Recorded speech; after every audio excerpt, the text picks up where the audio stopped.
Quoique je soutiens le président Fachi, mais Denis Nyakero a bête ma bé. Non, oyo asiliki pe ba disposition zui contre nga Denis Nyakero.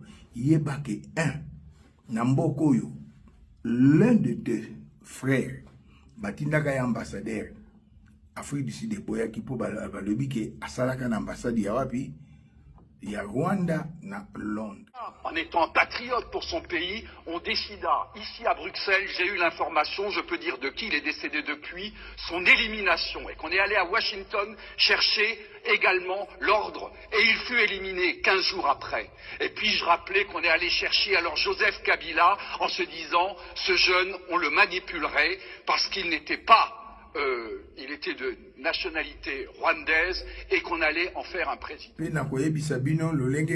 Paul Kagame, le Rwandais tout Hippolyte Kanambe alias Joseph Kabila, dans le Rwandais Utu Vital Kamere Caméléon, Zuimokano Yakochela président Félix Antoine Tshisekedi pouvoir.